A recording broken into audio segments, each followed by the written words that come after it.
The military might of the global superpowers now dominates world politics. The shifts in the balance of power between these giants affect all of us. But world powers aren't unique to the 20th century. Towards the end of the 1600s, the two emerging world powers were the French and the English, who were beginning to dominate both Europe and North America. So much so that almost everything that happened on this continent from then on would be overshadowed by the ups and downs of Anglo-French relations back in Europe. And these relations began to go very sour indeed in the 1680s, finally erupting into a full-scale war. Why? What triggered this clash between England and France? If there's one word that sums up what provoked the conflict between England and France that began in the late 1680s, it's babies. In a very real sense, most of the European wars that stem from this period were conflicts of the cradle, because they nearly all related to problems of royal succession. To understand why this was of such importance, we have to take a look at how most European nations were governed 300 years ago. They were run by a king or a queen who wasn't elected into office like a prime minister or a president, but born into office for life until he or she was succeeded by a son, or failing that, a daughter. The three most important ruling families in Europe in the late 1600s were the Habsburgs, one branch of whom was centered in Austria and surrounding regions, and another branch based in Spain, while the Stuarts ruled England, and the Bourbons, or Bourbons, reigned supreme in France. By and large, this system of family rule worked fairly well, as long as there was a clearly defined line of succession. But if anything disturbed this line of succession, the neighboring royal families would rush in to try to fill the vacuum. And this is what happened in 1689, when the first of a series of European wars of succession broke out, pitting England against France. The trouble started when the Stuart King of England, James II, who had already alienated his Protestant subjects by converting to Catholicism, made things even worse by having his newborn son also baptized as a Catholic. The English ruling class, fearing that from now on their country would be governed by a dynasty of Catholics, invited the staunchly Protestant ruler of the Dutch Republic, William of Orange, to take King James' place on the throne. William was the archenemy of the Catholic Bourbon family in France that was headed by Louis XIV, so he jumped at the chance to become King of England, since this would enable him to raise an English army, which he could turn against Louis. And this is exactly what the new King William did in 1689, when he brought England into the anti-French alliance known as the League of Augsburg. Thus began King William's War, or the War of the League of Augsburg, as it is also known, the first out-and-out clash between England and France for over 200 years. A peace treaty was eventually negotiated in 1697, but this was only a temporary lull in the fighting, and a second war broke out a few years later. Once again, the issue was royal succession. The Habsburg King of Spain, Carlos II, had died childless, leaving the Spanish throne to a distant relative, Philip of Anjou, who just happened to be the grandson of Louis XIV of France. So now, there was the prospect of the union of France and Spain, both under the rule of the Bourbon family. England and her allies naturally objected to this huge extension of French power, so in 1701 they invaded Spain, and thus began the War of the Spanish Succession. Largely because of a string of brilliant victories by the Duke of Marlborough, the English soon gained the upper hand. By the time the war came to an end in 1713, the balance of power had tilted in favor of England. From now on, England, or rather Great Britain as she was now called, having recently united with Scotland, would be a serious challenge to French supremacy in Europe. turn of events with profound consequences for the history of Canada and for North America as a whole, all on account of two distant wars of succession. The first, because an English king had a baby of the wrong religious persuasion, and the second, because a Spanish king didn't have a baby at all. While England and France were coming to blows in Europe, what was happening in Canada? At the beginning of the 1680s, the situation of the French colony on the St. Lawrence was relatively stable. Although it was hemmed in by the English both on Hudson Bay and in the Hudson Valley, so far this had not led to any direct military threat to New France. And the Indian allies of the English, the Iroquois Confederation, had also refrained from attacking Canada since it had become a royal colony in 1663. How was the situation affected by the outbreak of hostilities between England and France back in Europe in 1689? What was the effect of the War of the League of Augsburg on the balance of power in North America?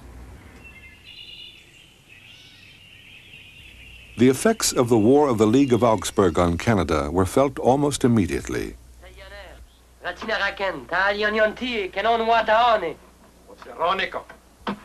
In the early hours of the morning of August the 5th, 1689, the village of Lachine near Montreal was surprised by a huge raiding party of some 1,500 Iroquois warriors. Nearly 70 French settlers were to lose their lives as a result of this attack.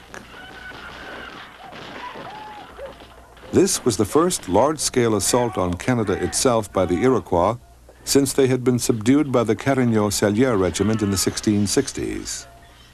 And it was a direct result of the fighting that had broken out between England and France earlier that year.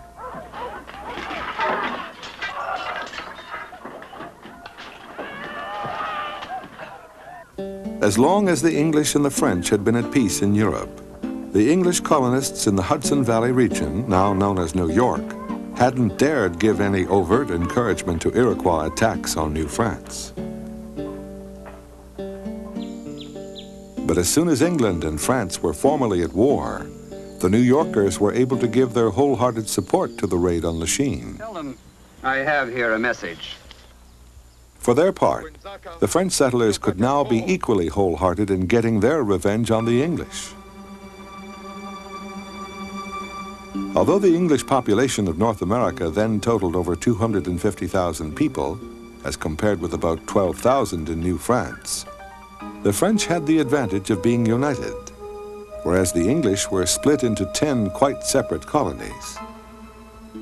Furthermore, the Canadians, as the increasing number of native-born French colonists now thought of themselves, had been toughened, both by decades of guerrilla warfare with the Iroquois and by their long coureur de bois experience of living in the wild.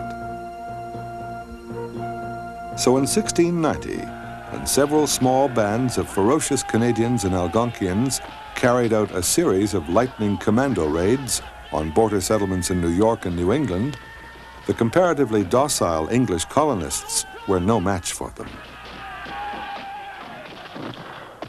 But these terror tactics backfired.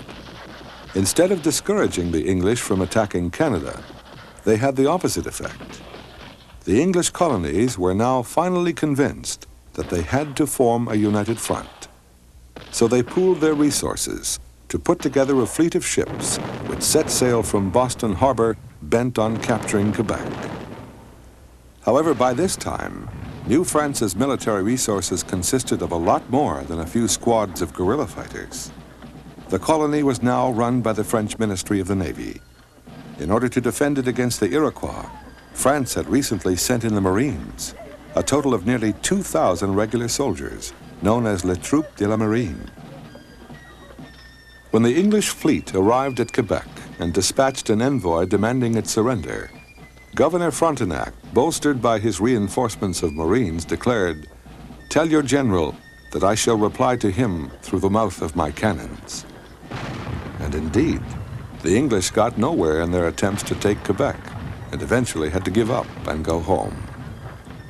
Just as the Carignan-Sallières Regiment had helped save Canada from the Iroquois in the 1660s, the Troupes de la Marine helped save the colony from the English 30 years later. During this period, large detachments of the French Marines, along with the local Canadian guerrilla fighters and their Indian allies, were also being sent out on periodic campaigns against the Iroquois. These campaigns were so effective that they eventually demoralized the League of Five Nations. The last straw came in 1697, when a truce was called in the Anglo-French fighting in Europe, which obliged the English colonists in North America to withdraw their support of the Iroquois. By 1701, the Iroquois forces were in such disarray that they were compelled to sign a treaty with New France, promising never again to attack the colony. At last, after nearly 100 years of warfare, there was peace between Canada and the League of Five Nations.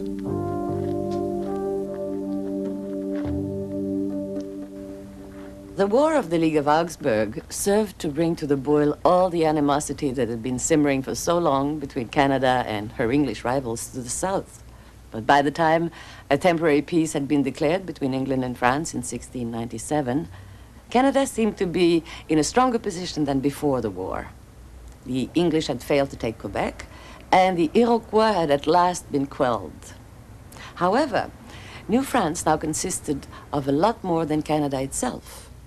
Apart from its outposts in the west, it also had fur trading posts in the north, as well as a number of settlements in the east, in Acadia and Newfoundland. While the Canadians were battling the English and the Iroquois to the south of the St. Lawrence Valley, what had been going on to the north and east of Canada?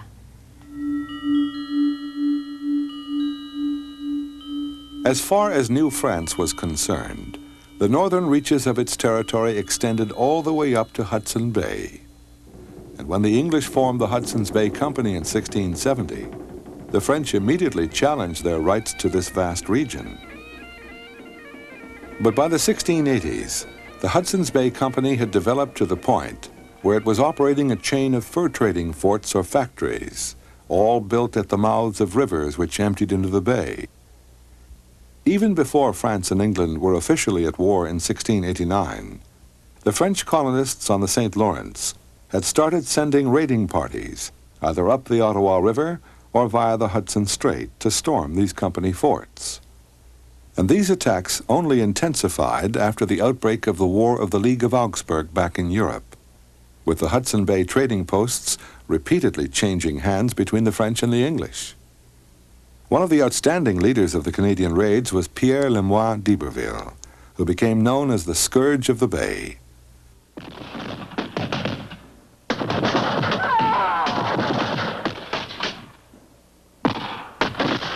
D'Iberville was an almost Errol Flynn-like character who won victory after victory against the English, sometimes in the face of incredible odds.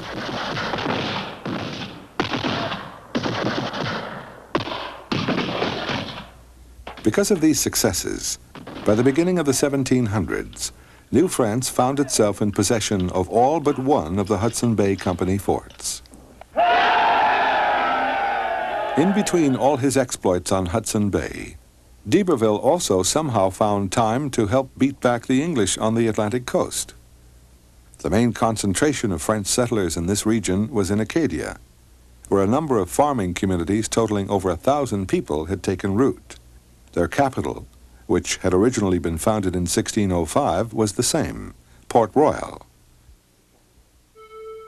Since that time, Acadia had really become the neglected stepchild of New France, having been largely ignored by the Canadian administrators at Quebec. This had left the way open to periodic, if rather half-hearted, takeovers of the area by the English, who considered it to be a natural extension of New England.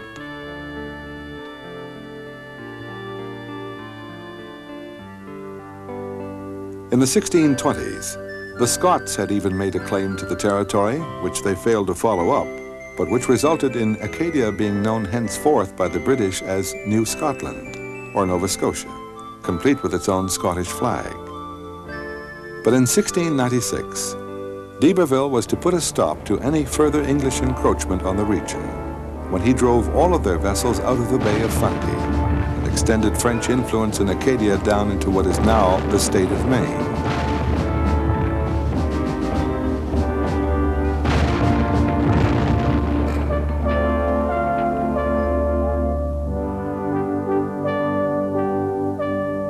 following year, d'Iberville turned his attention to Newfoundland, which was occupied by over 1,000 English fishermen, mainly on the Avalon Peninsula, where they had established a large number of villages with their chief settlement at St. John's.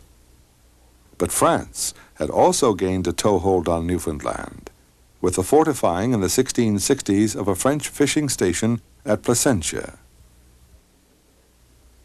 It was from here that d'Iberville set out in 1697 to lay waste to every single English village on the Avalon Peninsula, including St. John's itself, leaving a trail of such utter destruction that the English were almost driven out of Newfoundland altogether. So by the end of the 1600s, New France had made considerable military progress. 40 years earlier, its very survival had been in doubt. But now, in spite of being outnumbered by the English in North America by a factor of at least 20 to 1, the French had managed to prevail over their imperial rivals, not only on the St. Lawrence, but also on Hudson Bay and in Acadia and Newfoundland as well. As the new century dawned, the future of New France never looked brighter. There's one region of New France that we haven't yet mentioned, the Mississippi Valley, or Louisiana. How was this affected by the War of the League of Augsburg? The short answer is, it wasn't. While the First War of Succession was going on, neither the French nor the English were particularly interested in Louisiana. But even though peace was declared between France and England in 1697, a second Anglo-French conflict was already looming up, the War of the Spanish Succession.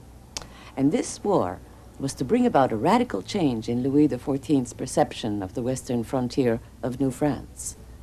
How did the War of the Spanish Succession influence French policy towards this frontier?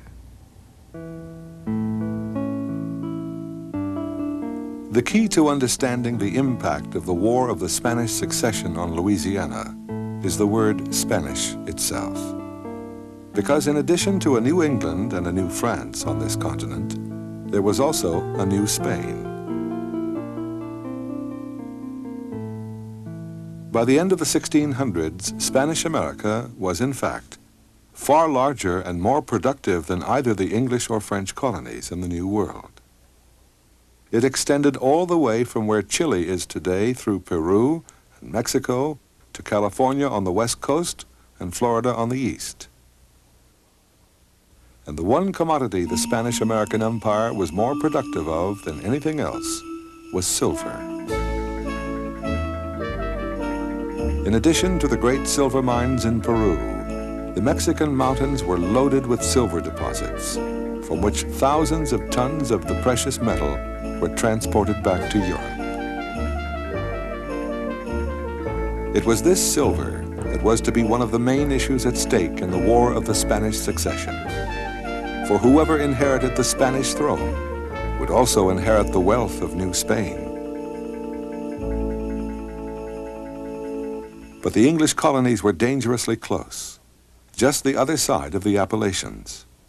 Once these were crossed, the only thing which stood between the English and the silver mountains of Mexico was the Mississippi Valley. This is why the claim the French explorer La Salle had made to this valley in 1682, when he had named it Louisiana in honor of Louis XIV, suddenly became very important to the French king at the end of the 1600s. Because by this time, it was obvious that the ailing Carlos II of Spain was going to die without leaving an heir. Until this point, Louis hadn't paid much attention to Louisiana, this remote and swampy corner of his domain. But with the possibility of all the wealth of New Spain going to the Bourbon family, he now saw that a French-controlled Mississippi Valley could block the English from advancing into the interior of North America and perhaps getting hold of the treasures of New Spain. This is where the ever-present d'Iberville comes into the story once more. In 1698, Louis called upon d'Iberville to drop everything else he was doing and go down to Louisiana and proclaim it official French territory, and then to build a settlement on the Gulf of Mexico, guarding the mouth of the Mississippi. In due course, d'Iberville and one of his brothers established first Biloxi and then Mobile. These in turn were to make way for a more elaborate settlement in the Mississippi Delta itself, founded in 1718, the city of Nouvelle Orleans, or New Orleans. While all this was going on at the southern end of the Mississippi Valley, up in the Great Lakes region, another French adventurer, Antoine de la Motte Cadillac, or Cadillac, as his name is pronounced in English, had been sponsored by Louis in 1701 to construct a fortified settlement guarding both the Great Lakes and the northern end of the Mississippi Basin. Because this fort was situated by the narrow strait of water between Lake Erie and Lake St. Clair, it was given the French name for Narrows, Detroit, or Detroit, as we now say it. In those days, of course, Detroit was just a small village, very different from what it has since become, although we still have a souvenir of its French beginnings in the name of its most luxurious product, the Cadillac. Back in the early 1700s, both Detroit and the fortifications at the southern end of the Mississippi Valley were symbols of Louis XIV's determination to stop the English from spreading into the interior of North America and threatening the minerals of Mexico. Apart from his general concern to protect his French empire on this continent, Louis also wanted to be quite sure, along with a seat on the throne of Spain, his grandson would also have a silver spoon in his mouth. If the European contest for the Spanish throne resulted in the strengthening of the western and southern boundaries of New France, we might expect the other extremity of French North America, the entrance to the St. Lawrence Valley, to have been similarly reinforced. Is this what happened? How was the northeastern frontier of New France affected by the War of the Spanish Succession?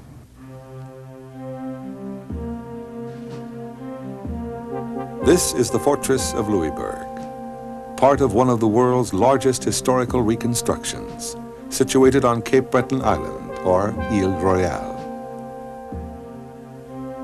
Louisbourg recreates a section of a complete fortified town the French started to build here in 1719, just a year after they'd begun to construct New Orleans at the other end of their North American empire. At its peak, Louisbourg was to be home to some 3,000 French soldiers and about 4,000 civilians. All these people were protected by nearly 3 kilometers of ramparts, 10 meters high and 3 meters thick, bristling with over 200 cannons. If ever there was a show of French strength on the Atlantic coast of North America, this was it. But appearances can be deceiving, because by the time Louisbourg came to be built, it was just about all the French had left in the Maritimes, having lost almost everything else to the English. To see how this came about, we have to go back to the beginning of the War of the Spanish Succession. The main clashes between the French and the English in North America during the course of this war took place in Acadia. With the opening of hostilities in Europe in 1701, the threat of a takeover of Acadia by the increasingly populous New England colonies was now greater than ever. As they had done during the previous War of Succession, the French encouraged local native peoples, such as the Micmac and the Abenaki, to try to forestall an English invasion by carrying out a series of combined Indian-French guerrilla raids on New England. But these attacks only provoked the New Englanders to redouble their assaults on Acadia. Finally, in 1710, the British mustered a large fleet of heavily armed ships and succeeded in capturing Port Royal once and for all. they promptly claimed possession of all of Acadia, changing its name back to the old Scottish name, Nova Scotia, and rechristening Port Royal Annapolis Royal in honor of Queen Anne, who had become the last member of the Stuart family to occupy the throne of England. If all of this action in Acadia had been taking place quite independently of Europe, it's possible that the French might eventually have been able to recapture the region, as they had done so often in the past, especially since the British actually only occupied Port Royal itself. But the ending of the War of the Spanish Succession in 1713 was to make the seesaw of power between the French and the English in North America almost totally irrelevant.